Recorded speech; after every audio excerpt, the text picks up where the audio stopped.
Salut à tous. Donc, dans cette séance, je vais vous montrer comment on va appliquer les différents types et natures des charges appliquées sur notre construction.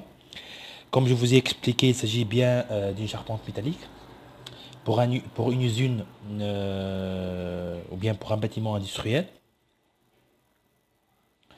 euh, vous avez deux types de charges, deux natures de charges, des charges permanentes, des charges qui existent toujours, et les charges variables.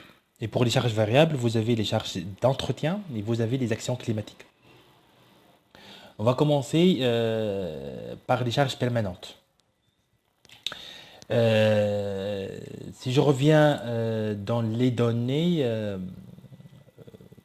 vous avez les charges permanentes, c'est le poids propre de la structure, le poids propre de la couverture, ici en panneau sandwich, avec un poids propre égal 9 dkN par mètre carré, et les pailles, qui sont en IPE 120. Pour la charge d'entretien d'intensité 25 dkN par mètre carré, et pour l'action du vent, vous avez ici les données de vent, et on va générer l'action du vent selon la norme NV65. Je reviens à notre modèle, je dois vérifier, je vais aller à outils, préférences de la tâche, et dans charge, les charges neige et vent vont être générées selon les règles neige et vent 65 par défaut déjà, juste pour vérifier. Ok, c'est bon. Pour l'unité, nous avons ici les charges sont en dkN, les forces en dkN. Donc je vais modifier ici dans outils préférences de la tâche, dans unité et format pour les forces, le dkN pour la force comme unité. Je vais commencer d'abord par le poids propre de la structure, c'est-à-dire du ce portique-là, c'est-à-dire le poids propre des différents éléments qui constituent ce portique. J'ai dit l'autre fois qu'on va utiliser ces deux commandes-là, cat charge et définir charge. Cat charge, c'est pour nommer la charge et définir sa nature. Et ici, pour appliquer la charge, c'est pour l'intensité. Je clique sur cat charge et je vais commencer par le poids propre de la structure, ou bien poids propre du portique.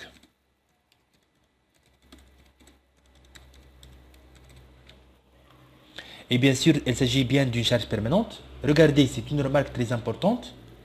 Je vais désactiver le croquis. La première charge, c'est le poids propre du portique. Puisque c'est la première charge que je vais générer, donc le robot elle va considérer automatiquement qu'il s'agit bien du poids propre de la structure et elle va générer ici automatiquement toute la structure, elle est sélectionnée en bleu, en violet, c'est-à-dire le robot a déjà calculé le poids propre de la structure et maintenant il est considéré.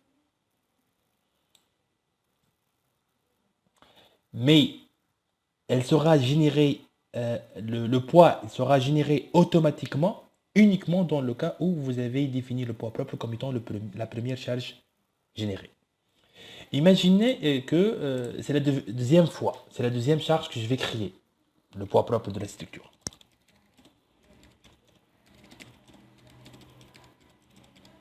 Ou bien du portique. Je vais garder le même nom.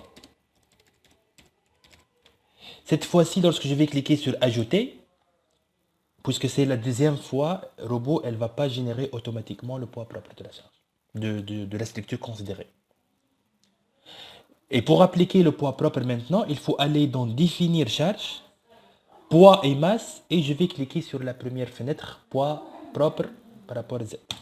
Maintenant, toute la structure elle est sélectionnée en, en violet, et déjà, robot, elle connaît le matériau, la section, et donc elle va automatiquement calculer son poids propre. C'est bon.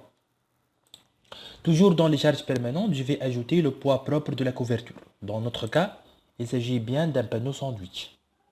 Ok? Panneau sandwich. Avec une intensité égale à 9 dkN par mètre carré. La couverture elle est appuyée sur les membrures supérieures. Et donc, c'est une charge appliquée sur ces deux éléments-là. Ok. Je vais nommer d'abord la charge, poids propre de la couverture.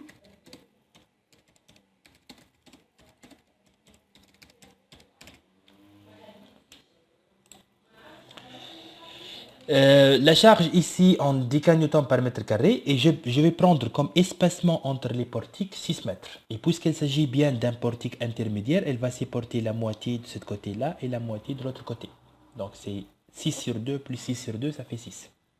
Donc 9 multiplié par 6, j'obtiens une charge par mètre linéaire que je vais appliquer sur la membrure supérieure et qui représente quoi? Qui représente le poids propre de la couverture, puisque la couverture elle est appuyée sur l'élément supérieur. Dans notre cas ici, c'est la membrure supérieure. Donc, je vais appliquer, puisqu'il s'agit bien d'une modulation de D, imaginez que si j'ai une modélisation en 3D, dans ce cas-là, je vais appliquer la charge par mètre carré. Mais puisqu'il s'agit bien d'un modèle de D, toutes les charges, elles seront transmises ou transformées en une charge ou bien concentrée ou bien par mètre linéaire. Le plus simple ici, c'est par mètre linéaire. 9 10 kN par mètre carré multiplié par 6, j'obtiens la charge par mètre linéaire. J'obtiens la charge par mètre parce que je suis en train de considérer le portique le plus chargé. Ici, le portique intermédiaire. OK?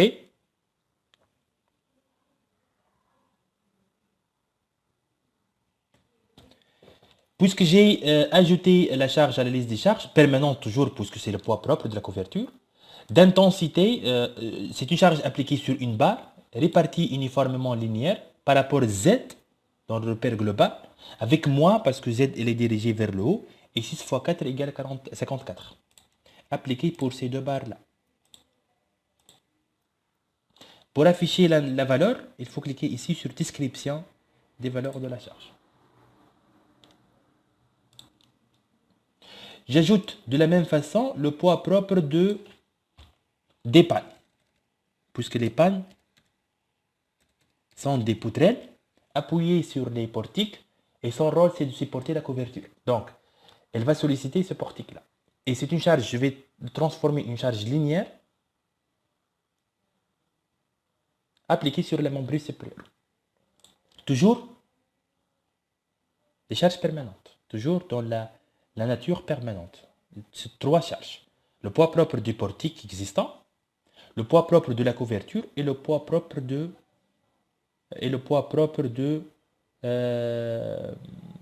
pannes.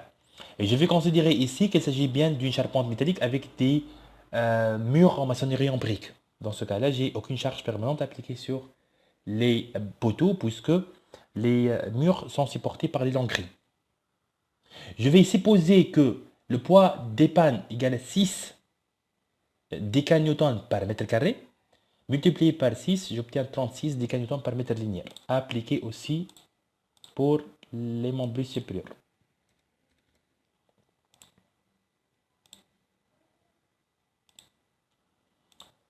Donc, la règle, qu'est-ce qu'il dit? Robot, elle va considérer dans la première charge le poids des éléments de notre structure déjà modélisée.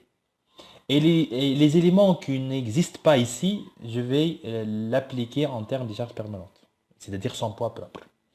Puisqu'il s'agit bien d'une charpente métallique constituée par une toiture en panneau sandwich avec des pannes et des murs en maçonnerie empirique, donc je dois solliciter les membrures supérieures par le poids propre de la couverture et le poids propre des pannes. Donc, ces 3 charges uniquement représentent les charges permanentes, le poids propre de la structure, du portique, le poids propre de la couverture et le poids propre des pannes. Et dans ce cas-là, on traite, ou là on considère dans notre modèle le portique intermédiaire puisque c'est le portique le plus chargé et nous avons en train de modéliser la structure en 2D. Dans la prochaine séance, je vais vous montrer comment on va appliquer les charges variables, les charges d'entretien et l'action du vent. Je vous remercie.